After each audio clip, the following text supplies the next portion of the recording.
नमस्कार बच्चों, SPM senior secondary school Pilibanga की ऑनलाइन क्लासेस में आपका स्वागत है। तो बच्चों, आज बात करते हैं डेटाबेस की। तो कंप्यूटर विषय में डेटाबेस कैसे हम तैयार करते हैं कंप्यूटर के अंदर, तो उससे पहले थोड़ा सा समझ लेते हैं। कोई भी संस्था है, कोई भी संगठन है, कोई भी व्यक्ति है, अपना डेटाबेस कैसे तैयार करता है। डेटाबेस तैयार करने से पहले उसे क्या बनाना पड़ता है, उसे टेबल बनानी पड़ती है, एक से अधिक टेबल होती है, इकट्ठी करता है तो वो डेटाबेस बन जाता है। तो डेटाबेस में क्या होता है, ढेर सारी सूचनाएं होती है, ढेर सारा रिकॉर्ड्स होता है, तो उसे डेटाबेस कहते हैं। तो बच्चों, डेटाबेस बनाने के लिए हमें कंप्यूटर में क्या रखना ज़रूरी है, सॉफ्टवेयर।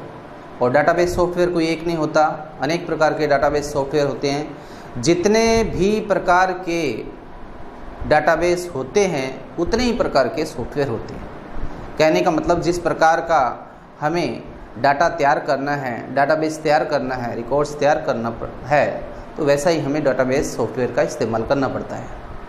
तो डेटाबेस सॉफ्टवेयर अलग अलग संस्थाएं हैं, अलग अलग संगठन हैं। किसी भी महकमा, कोई भी महकमे में चले जाओ, प्रत्येक महकमे में आपको अलग अलग प्रकार का डेटाबेस मिलेगा और उसको मेंटेन करने वाले अलग अलग सॉफ्टवेयर होते हैं। तो कंप्यूटर में डेटाबेस को मेंटेन करने वाला जो सॉफ्टवेयर होता है, उस डेटाबेस को संभालने वाला जो सॉफ्टवेयर होता है, उसे ही डेटाबेस सॉफ्टवेयर कहेंगे। इसलिए उस डेटाबेस सॉफ्टवेयर को डेटाबेस मैनेजमेंट सिस्टम के नाम से जाना जाता है। अब ये डेटाबेस मैनेजमेंट सिस्टम कौन कौन से होते हैं, अलग अलग होते हैं। जैसे उदाहरण है एसक्यूएल है या फॉक्सप्रो है। ऐसे हमारे सामने ऐसे बहुत से सॉफ्टवेयर होते हैं जो डेटाबेस को मेंटेन करते हैं। ऑफिस नाम का सॉफ्टवेयर है, उसमें MS एक्सेस नाम का जो एलिमेंट है उसके द्वारा भी डेटाबेस को मेंटेन किया जाता है। तो फिलहाल हमारे सिलेबस में जो है वो एसक्यूएल है। तो एसक्यूएल के अंदर हम किस प्रकार से टेबल को, डेटाबेस को, रिकॉर्ड्स को मेंटेन करेंगे, तो आज चर्चा करते हैं उसके बारे में। तो एसक्यूएल का पूरा नाम स्ट्रक्चर क्वेरी लैंग्वेज। स्ट्रक्चर का मतलब क्या होता है, संरचना। यानी संरचना के अंदर हमारा ढेर सारा डाटा होता है, ढेर सारे रिकॉर्ड्स होते हैं। तो वो एक डाटाबेस है हमारा। तो उस डाटाबेस में से हम क्या करते हैं, जो हमें डाटा चाहिए, जो हमें डाटा इनपुट कराना है, या कोई डाटा रिकॉर्ड है मिटाना है, या उस पर ढेर सारी कोई क्वेरी करनी है, जो हमें चाहिए, तुरंत चाहिए, वो हम डाटा प्राप्त करना है, तो वो भी कार्य कर सकते हैं। तो एक संरचना में से आप कोई क्वेरी करते हो। क्वेरी का मतलब होता है प्रश्न के माध्यम से उत्तर प्राप्त करना। यानी एक डाटाबेस में से कोई डाटा हम निकालना चाहते हैं और वो डाटा हमें शुद्धता से प्राप्त हो जाता है, मिल जाता है, उसमें किसी भी प्रकार की कोई प्रॉब्लम नहीं होती, बिल्कुल शुद्ध डाटा प्राप्त होता है, तो वो क्या होती है, क्वेरी होती है। तो एसक्यूएल क्या चीज़ है, एक संरचना में से, एक स्ट्रक्चर में से क्वेरी करने वाली लैंग्वेज है, भाषा है, अर्थात सॉफ्टवेयर है। कैसा सॉफ्टवेयर, डेटाबेस सॉफ्टवेयर। इसलिए डेटाबेस को क्या करता है, मैनेज करता है, मेंटेन करता है। तो इसलिए एसक्यूएल को क्या कहा जाता है, डेटाबेस मैनेजमेंट सिस्टम। हालांकि डेटाबेस मैनेजमेंट सिस्टम कोई एक ही नहीं होते हैं, अलग अलग प्रकार के, अनेक प्रकार के होते हैं। जैसा हमारा डेटाबेस, वैसे ही डेटाबेस मैनेजमेंट सिस्टम होते हैं। ठीक है। तो डेटाबेस मैनेजमेंट सिस्टम यानी कि एसक्यूएल का पूरा नाम आपको बता दिया, स्ट्रक्चर क्वेरी लैंग्वेज। यानी पूरे स्ट्रक्चर में से क्वेरी करने वाली भाषा ही स्ट्रक्चर क्वेरी लैंग्वेज है। इसे RDBMS के नाम से भी जाना जाता है।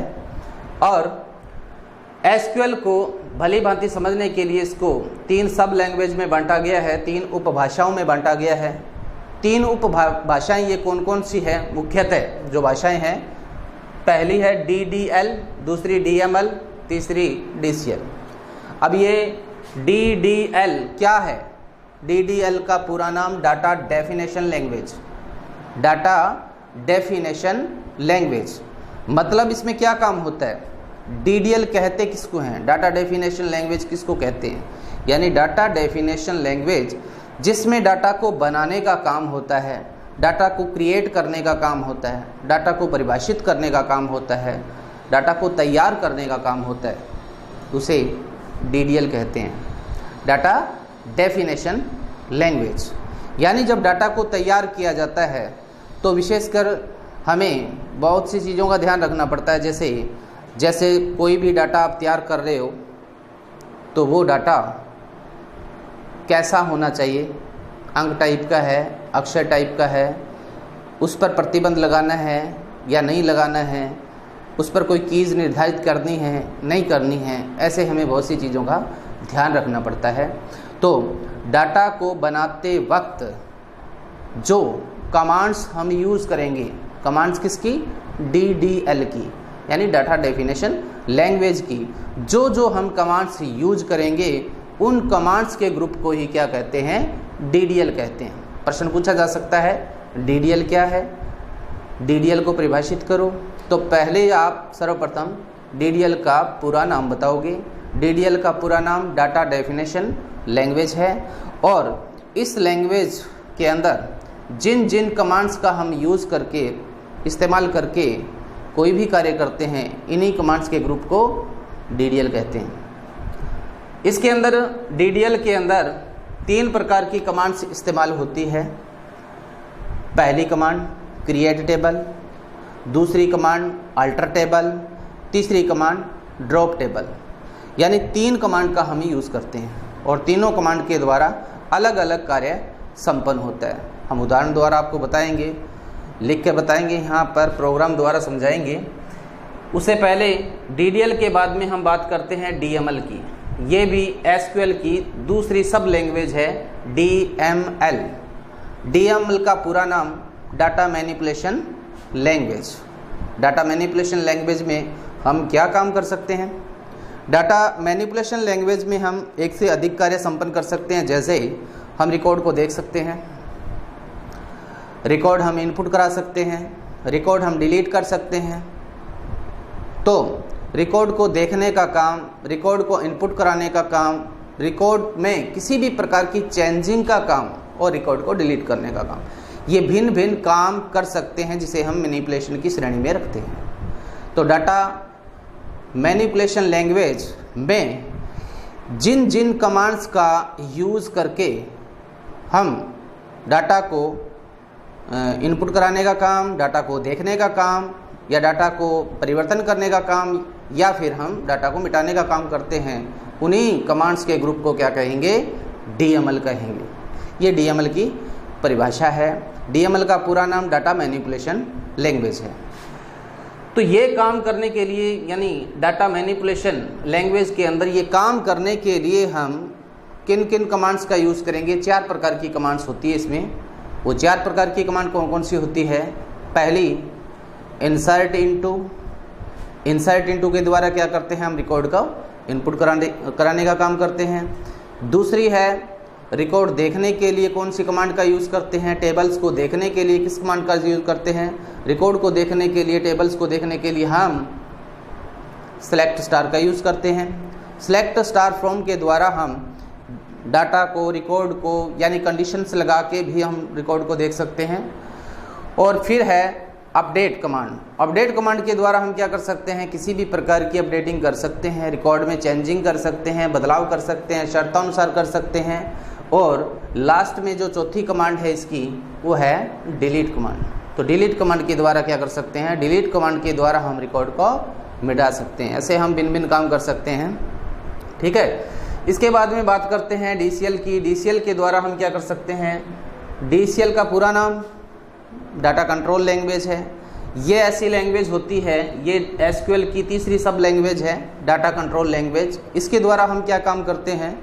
रिकॉर्ड पर कंट्रोल करने का काम, डाटा पर कंट्रोल करने का काम करते हैं। ये जो तीसरी सब लैंग्वेज है, डाटा को नियंत्रित करने का कार्य करती है। इसके लिए भी अलग अलग कमांड होती है, जैसे कॉमेट कमांड होती है, रोलबैक कमांड होती है, रिवोक कमांड होती है। ऐसे अनेक प्रकार की कमांड होती है इसके अंदर, जो ये कंट्रोल करने का काम करती है, डाटा पर नियंत्रित करने का काम करती है। अब अपने एक बार बात करते हैं DDL के बारे में। तो DDL के बारे में, तो DDL की जो पहली कमांड होती है उसे क्रिएट टेबल कहा जाता है। मैं यहाँ लिखता हूँ,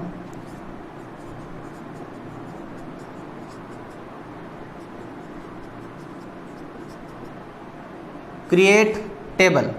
अब ये क्रिएट शब्द इससे खुद ही परिभाषित हो रहा है कि क्रिएट का मतलब बनाना होता है। किसको बनाने का काम होता है? टेबल को बनाने का कार्य होता है।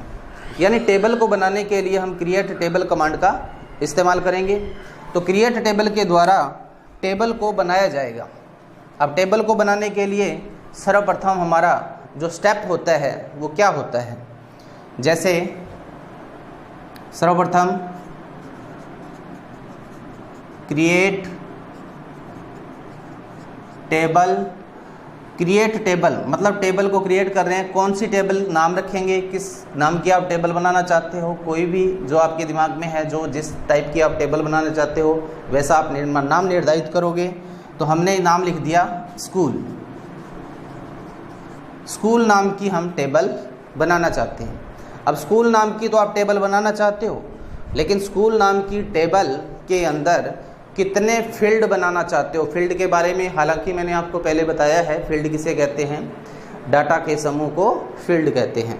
तो फील्ड के बारे में बात करेंगे कि क्रिएट टेबल, टेबल का नाम क्या रखना चाहते हो आप? स्कूल। तो क्रिएट टेबल स्कूल कमांड का आपने इस्तेमाल कर दिया और आपने टेबल का नाम निर्धारित कर दिया स्कूल। अब स्कूल नाम की टेबल में हम फील्ड बनाना चाहते हैं, मतलब आपने सोच लिया है कि कौन कौन से फील्ड आप बनाना चाहते हो। इस फील्ड के रूप में मैं लिख देता हूं कि पहला मैं रोल नंबर नाम का फील्ड बनाना चाहता हूं, दूसरा मैं नेम नाम का फील्ड बनाना चाहता हूं, और फिर एफ नेम नाम का मैं फील्ड बनाना चाहता हूं, उसके बाद में टोटल नाम का फील्ड बनाना चाहता हूं। यानी एक बार मैंने उदाहरण के लिए लिखा है कि हम 4 फील्ड बनाना चाहते हैं।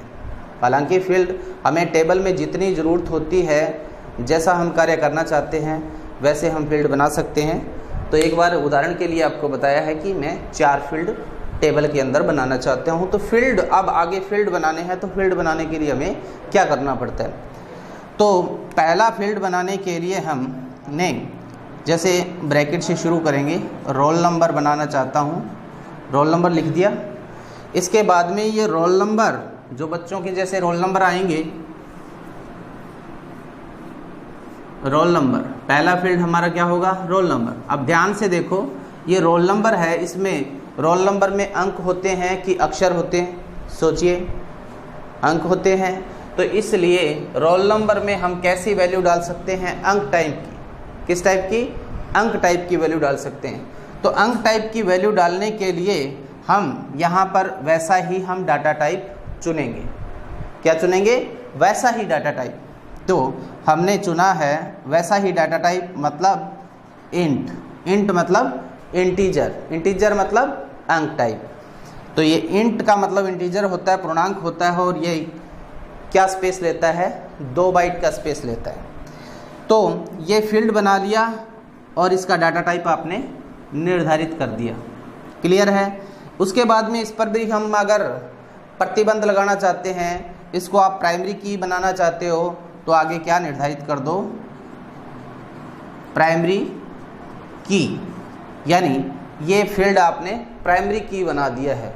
प्राइमरी की किसे कहते हैं? प्राइमरी की वैसा फील्ड होता है जो रिकॉर्ड की विशिष्ट रूप से पहचान करवाता है, यानी जिसमें इंडेक्स में वैल्यू आती है, वैल्यू रिपीट नहीं होती, नल वैल्यू नहीं होती है, वो फील्ड हम कौन सा बनाएंगे? प्राइमरी की बना सकते हैं। प्राइमरी की का मतलब जिसमें वैल्यू, जैसे रोल नंबर है, इसमें रोल नंबर यूनिक होता है, एक बच्चे का एक ही रोल नंबर होता है, या एक जैसा रोल नंबर किसी बच्चे का दूसरे का नहीं हो सकता। एक जैसा रोल नंबर है, कई बच्चों के नहीं हो सकते। ठीक। दूसरी बात है, क्रम से वैल्यू आती है। जितने भी रोल नंबर होते हैं वो क्या होते हैं? क्रम से होते हैं। तो ये प्राइमरी की का नियम होता है। तो प्राइमरी की आप किसको बना सकते हो? जैसे रोल नंबर को आपने क्या बना दिया है? प्राइमरी की बना दिया है। तो प्राइमरी की क्या होता है? कांस्टेंट होता है, प्रतिबंध होता है, आपने लगा दिया है। ठीक है, तो आपने इसको प्राइमरी की बना दिया। तो ये कैसी वैल्यू ग्रहण करेगा? ओनली प्राइमरी की वैल्यू ग्रहण करेगा। मतलब इसमें वैल्यू जो भी डालोगे आप, वो क्रम से वैल्यू आएगी। यानी एक वैल्यू डाली है तो अगली वैल्यू क्या होगी 2, आपने 3 वैल्यू डाली है तो अगली वैल्यू क्या होती है 4 होगी। तो क्रम से वैल्यू आएगी, इंडेक्स में वैल्यू आएगी और इसमें कैसी वैल्यू आएगी, इंटीजर टाइप की वैल्यू आएगी। ठीक है, तो यहाँ पर बात पूरी हुई, हमारा स्टेटमेंट पूरा होता है तो हम क्या लगा देंगे यहाँ पर अगला सेमीकोलन लगा देंगे। ठीक है, कंप्लीट हुआ। उसके बाद में अगर हम इस बात को पूरा नहीं करना चाहते, आगे कुछ और लिखना चाहते हैं, अगला फील्ड और बनाना चाहते हैं, तो हम आगे क्या करेंगे, कोमा लगा के अगला फील्ड बनाएंगे। कौन सा बनाना चाहते हैं, रोल नंबर बना लिया आपने, नेम बनाना चाहते हैं तो हमने अगला फील्ड बनाया नेम। क्या बनाया, नेम बनाया है तो नेम, यहाँ पर नेम आ गया। नेम में यहाँ पर क्या आएंगे, नेम नाम के जो फील्ड है उसके अंदर, नेम के अंदर यहाँ पर क्या डालोगे, कॉलम में क्या डालोगे, नाम डालोगे। नाम कैसे, अंक में होते हैं या अक्षर में होते हैं, अक्षर में होते हैं। तो अक्षर में होते हैं तो डाटा टाइप कैसा होना चाहिए, अक्षर टाइप का होना चाहिए या अंक टाइप का होना चाहिए, अक्षर टाइप का होना चाहिए। तो हमने यहाँ पर डाटा टाइप कौन सा ले लिया, कर ले लिया, यानी करैक्टर टाइप। अब ये जो नाम है अधिकतम हमारे कितने अक्षरों का हो सकता है, हम यहाँ पर प्रतिबंध भी लगा सकते हैं, कांस्टेंट भी लगा सकते हैं भी कितने अक्षर का नाम अधिकतम हो सकता है। तो हमने कांस्टेंट लगा दिया यहाँ पर 20 करैक्टर का। कितना, 20 करैक्टर का। अब आपने कितने फील्ड बना दिए, 2।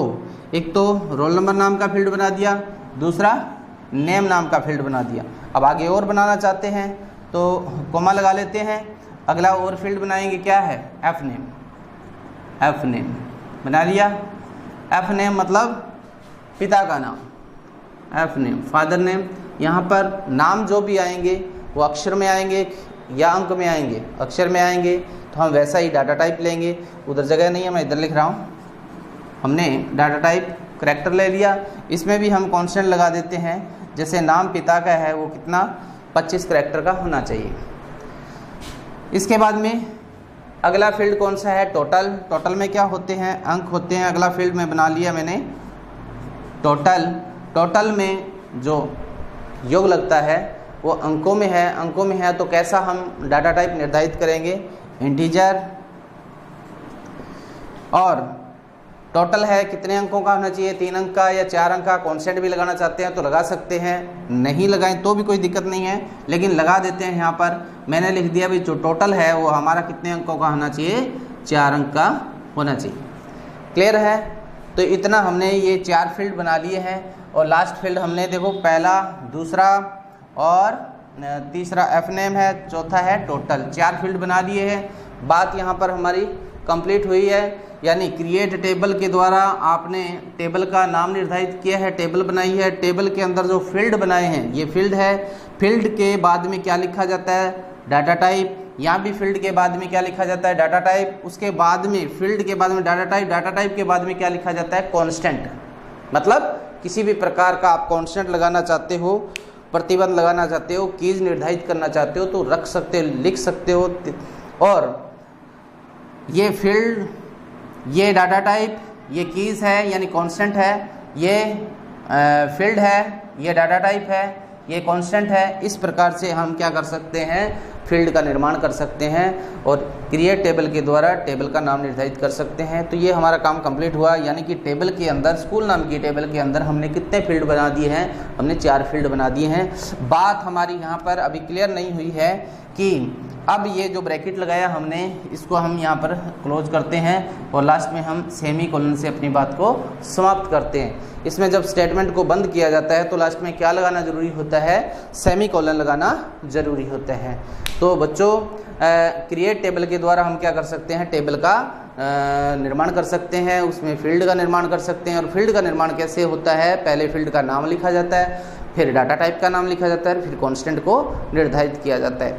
ऐसे हमने अभी 4 फील्ड बनाए हैं, कई फील्ड बना सकते हैं। जैसा हम फील्ड बनाएंगे वैसा ही डाटा टाइप निर्धारित करना होता है। कहने का मतलब जैसा हम काम करना चाहते हैं वैसे ही फील्ड और डाटा टाइप को चुनना होता है।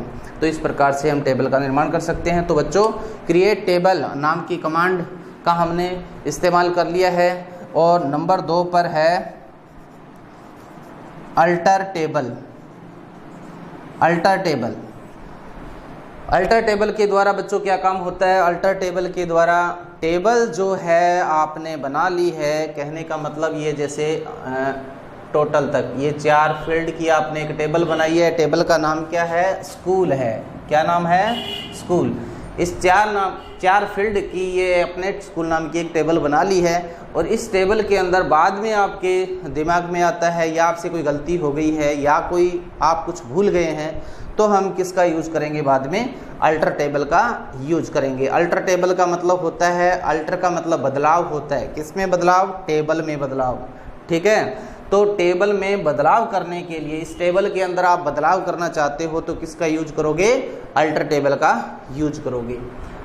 अब मान लो आपने 4 फील्ड की ये टेबल बनाई थी और आपके बाद में दिमाग में आया कि आप कोई फील्ड यहाँ पर जोड़ना चाहते हो, यानी कि कोई बनाना चाहते हो और आप बनाना भूल गए थे, तो आप यहाँ अल्टर टेबल के द्वारा यहाँ फील्ड वो नया ऐड कर सकते हो, ऐड के द्वारा। यानी इसमें अल्टर टेबल के अंदर 2 कीवर्ड यूज होते हैं, ऐड और मॉडिफाई।